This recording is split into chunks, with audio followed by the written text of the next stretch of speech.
Hey, how are we doing today? So, today I want to talk about being stuck, what that means, what being stuck is, how it feels, and what we can do about it. So, I find this really interesting because I started to ask myself, is it easier to stay stuck? Because I feel like in the moment, it feels like it's easier. But in the long term, it definitely is not easier. So then I started to wonder, what does it feel like on the other side once you get out of the being stuck? When you ask yourself these questions, really drop into the answers, really feel the answers. So, the definition of being stuck is not making meaningful progress in a particular area of life. So, this can be where you're just not moving forward.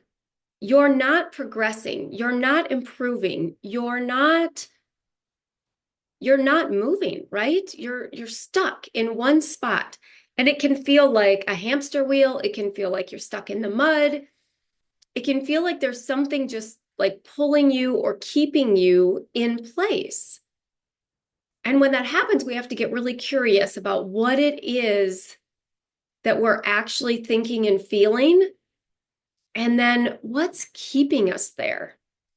Because the other side of that is when we feel like we're stuck, and you imagine being stuck in the mud, it's like the mud is pulling you and keeping you there. So, what is that pull? What is that thing that's keeping you stuck, that's keeping you in that same position? And sometimes we have to get vulnerable in this and really ask the hard questions to figure out what's going on. Usually, what you'll find is the thing that's keeping you from moving forward and progressing are things like fear, doubt, skepticism, those types of emotions that we think are part of the path of moving forward. And maybe they are, but is it worth staying stuck? So it's not comfortable being stuck, right? This is, I think, the part that I find the most fascinating is it's not comfortable being stuck. And getting out of the stuckness isn't comfortable either.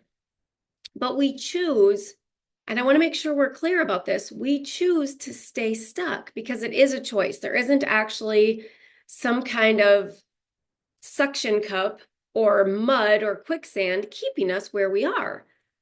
It's our own human design that's keeping us there, which is a choice, and we can change that at any time. But we choose that, and why? So when you understand the way the brain works, the why is because it's familiar. It's it's not comfortable, but it's common. And what's on the other side or what's on the path out of the stuckness is unknown, uncertainty. Maybe it feels unsafe. And then it's clouded with doubt and fear, anxiety. All of those things kind of line that path getting out of the stuck. So at least we know, right? We know we're here and we're probably safe.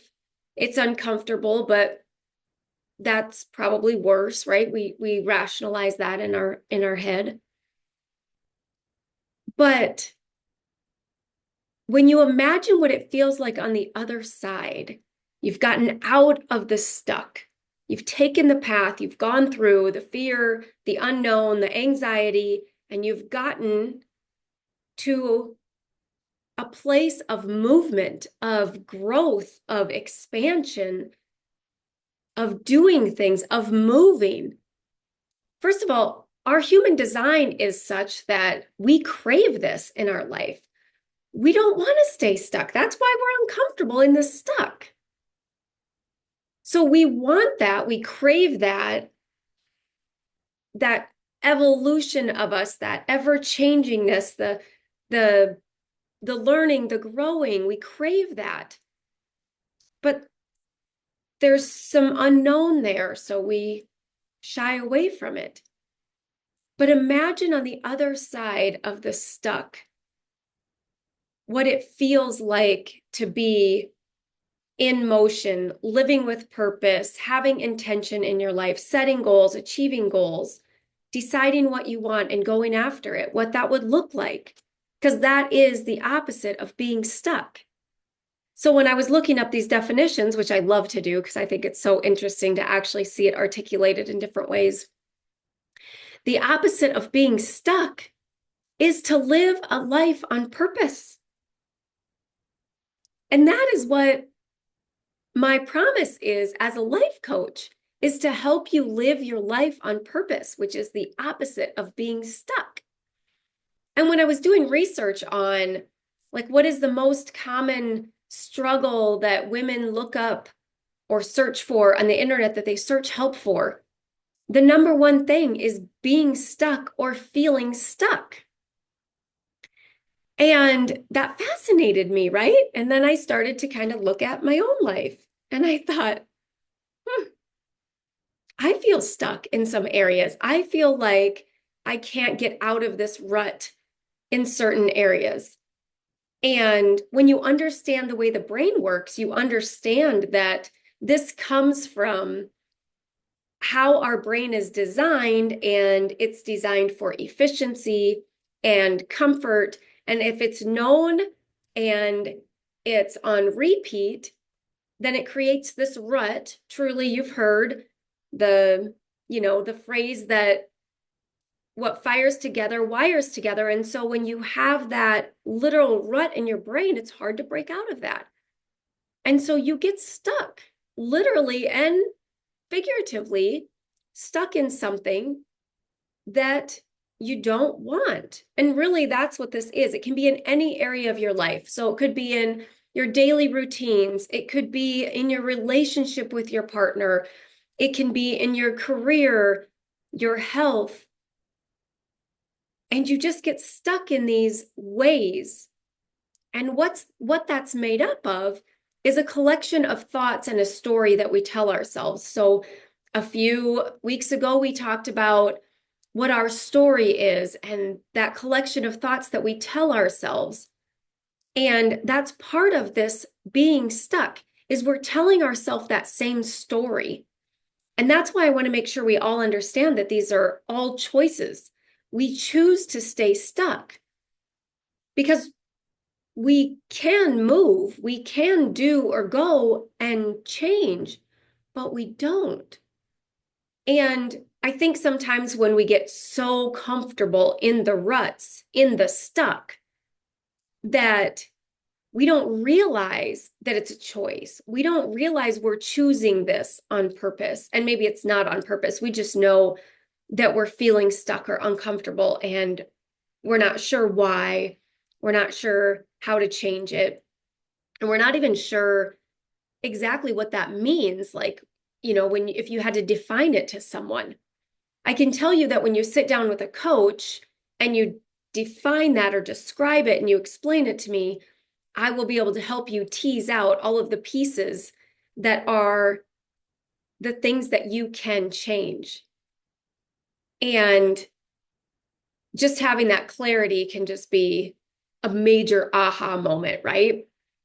And even us coaches, we get stuck in our story or we get stuck in this rut and we feel stuck. And then it's just so common. I don't want to say it's comfortable, but there is some comfortableness in the commonality of it, right? And we're just used to it. So that's just the way it is. And it's amazing what we can just get used to. And we don't even realize that we just keep doing the same thing. Like we're on the hamster wheel and we don't even realize that we're just running in place, that we're just going through the motions. We're just doing the things, but nothing is changing. Nothing is progressing, expanding. And then we're uncomfortable. We just have this discontent inside of us. And sometimes we just don't know why. We're just we feel that, but we don't really know where it's coming from. And I just really want you to step into what it feels like on the other side. Because when I imagine that, I'm out of the mud and I might be walking down the path with my muddy boots and just, you know, how it would be with the mud flicking off your boots and how hard it would be to walk, right? Because your boots are heavy and they're full of mud. And as each step, you drop a little mud. And the further you go, the less mud on your shoes is a metaphor for walking through the fear and anxiety and unknown, the challenge of change or something different. And then imagine walking down the path with no mud on your boots. And you're just walking efficiently and you're moving and you're progressing. And you feel lighter and free. And that's what it is on the other side. It's all of that. And it's like this path into infinity. It goes wherever you want it to go. It's never ending until we get stuck in another mud puddle and we got to work our way back out. But taking those first steps are the hardest. And one of the things, and I've brought this up in other talks, is taking the moment. Like we do the assessment and we figure out where we are, what's keeping us stuck, why we're stuck, what the stuck is, right? We figure that all out. And then if you're like me, there's barely a beat before I'm on to the next thing, right? Because I don't want to be stuck. I want to be doing something different and I want to just jump to that. And then it's like you're clawing out of the puddle, but you just keep slipping back in. And you don't have a big enough step to get out of the puddle, so you're on the edge of the puddle and just sucks you back in. And then there's just that frustration on top of, right, all of the other negative emotions we're feeling as we're stuck. Now we're frustrated because we actually feel like we can't get out. We don't know how, nothing's working. And there's just a moment in between there that we cannot forget. We have to accept, take ownership for where we are. Take that moment and sit with that. The allowance, the acceptance, the acknowledgement, the ownership. This is where I am right now, and it's okay. Because what I did was when I defined where I was and the fact that I couldn't get out of that, then I layered on shame and beat myself up and talked down to myself, and I just made it worse, right? And so what I was doing was I was rejecting and resisting where I was, and I wasn't able to take progressive action from that energy, from that emotion. As you're rejecting and resisting the stuckness, you can't break free to take the step forward. So we have to take that moment, and it doesn't take long, but it has to happen. And own that, take ownership, and allow that feeling and allow it so that it can pass. And then, okay, this is where I'm at. And what we're doing when we have the allowance is we're not rejecting, we're not resisting, and we're in a cleaner place. And we've kind of cleared the clouds. We've maybe gotten out of the puddle and we're shaking some mud off. And now what? Right? Now we have a clearer picture of what's ahead. We can see the path. And now we can start taking the steps forward to wherever or whatever we want. We just want something different. So what is that? We've probably been clouded and resisting where we are for so long that we don't even know. Like we forgot why we even wanted to get out of the puddle.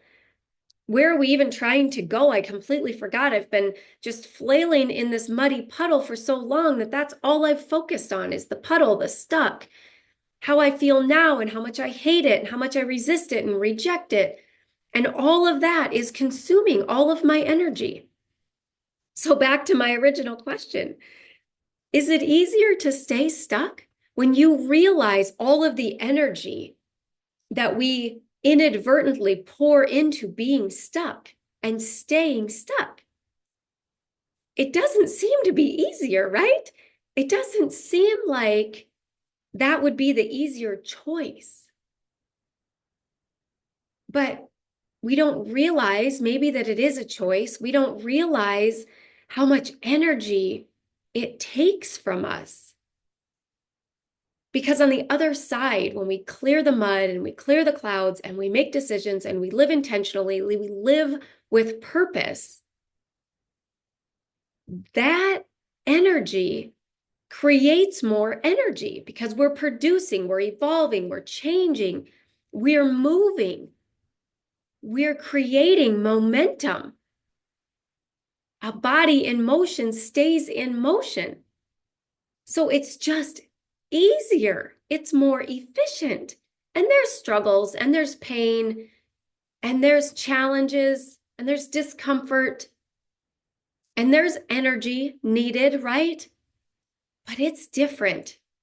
And I would argue that it is easier. It is easier on the other side than it is to stay stuck. Even though when we're in the stuck, it does not feel that way. And I'm with you all. It does not feel that way. It feels easier to just stay stuck. And I'm here to tell you it's not. I'm on this journey with you in different areas. I'm trying to peel back. I'm trying to figure out why I'm stuck, where I can change, how I can change. And there's some areas that are really challenging. And I find myself thinking it's just easier to stay here. And I even know it is not. It is not easier to stay here, but it's a challenge to take that first step. And I want you to know that it's worth it. And you'll just have to trust me because until you do it and feel it for yourself, your brain will convince you that it is easier to stay here in the stuck. Mine does the same thing, and it's very frustrating. And then I get frustrated at my brain, and that doesn't help me. I'm even more rejecting, more resisting, more stuck, and still telling myself this is easier than getting out of the stuck. And when you think about it like that, it's actually crazy that we convince ourselves of this. And I think sometimes we just feel like it's this invisible force field on us where it's happening to us. We don't have control over it. We don't have agency over it. But that is not the case, my friends. We always have agency over it. We always are in control. We always have the capability and capacity to make the changes. Part of it is knowing what that is, knowing how to do it. And for me, I know how to do it and still almost need that little poker to get me to do it. And so I understand the frustration. I'm there with you. I'm working through it too. I'm motivating you and encouraging you to try to take the steps. Figure out what's keeping you stuck. Figure out why you're stuck. And then take a moment to accept that, take ownership for it. Clear those clouds of the rejection, the frustration, the resisting. Just clear that all away and just accept it and allow it. And then you can take the step out of the mud. And what do you want? Sky's the limit. And it will be easier and it will feel better, I promise, on the other side. So let's do this. Let's get out of the mud. Let's get unstuck. I would love to hear your story. If you have any challenges with this, reach out because there are times where we don't even realize and we need someone to help tease out what's actually going on. And so if you run into that, do reach out. I'd love to hear from you. Until next time, I'll see you next week on Tuesday Talks with Twila.